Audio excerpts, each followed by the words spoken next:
പാലക്കാട് കിഴക്കഞ്ചേരി പാലക്കുഴി വെള്ളച്ചാട്ടത്തിൽ കാണാതായ സ്ത്രീയെ കണ്ടെത്തിയിരിക്കുന്നു. തമിഴ്നാട് സ്വദേശിയായ ഭാനുപ്രിയയാണ് മരിച്ചത്.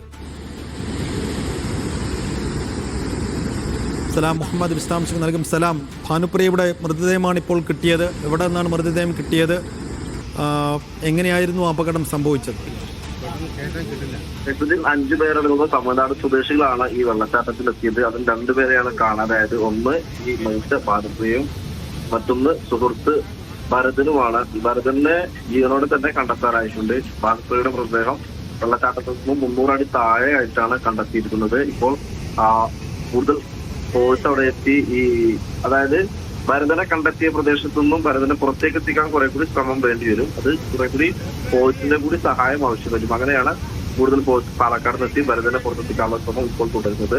ഭാനുപ്രിയയെ ഏതാണ്ട് 300 അടി താഴ്ചയിൽ നിന്നാണ് കണ്ടെത്തിയിരിക്കുന്നത്. ഭാനുപ്രിയക്ക് ജീവനില്ല, മരിച്ച നിലയിലാണ് കണ്ടെത്തിയത്. അതേ തുടർന്ന് അവരുടെ മൃതദേഹം പുറത്തെത്തിക്കാനുള്ള ശ്രമം കൂടിയാണ് ഇപ്പോൾ പുരോഗമിച്ചു നിൽക്കുന്നത്. അല്പസമയം മുമ്പാണ് ഇങ്ങനെ 5 പേരടങ്ങുന്ന തമിഴ്നാട് സ്വദേശികൾ ഈ വെള്ളച്ചാട്ടത്തിൽ കിഴക്കഞ്ചേരി പാലക്കുഴി വെള്ളച്ചാട്ടത്തിൽ അകപ്പെട്ടതിൽ 2 പേരാണ് അകപ്പെട്ടത്. 3 പേർ നേരത്തെ തന്നെ പുറത്തെത്തിയിരുന്നു. ഈ 2 പേരെ രക്ഷിക്കാനുള്ള ശ്രമമാണ് നടന്നുകൊണ്ടിരുന്നത്. അതിൽ ഭാനുപ്രിയയെ മരിച്ച നിലയിലും ഭരതനെ ജീവനോടെ തന്നെ വെള്ളച്ചാട്ടത്തിനടുത്ത് വെച്ചും കണ്ടെത്തി. അങ്ങനെ പിന്നീട് ഭരതനെ പുറത്തെത്തിക്കാനുള്ള ശ്രമവും അതോടൊപ്പം തന്നെ ഭാനുപ്രിയയുടെ മൃതദേഹം പുറത്തെത്തിക്കാനുള്ള ശ്രമവുമാണ് ഇപ്പോൾ നടന്നുകൊണ്ടിരിക്കുന്നത്. ശരി, സലാം.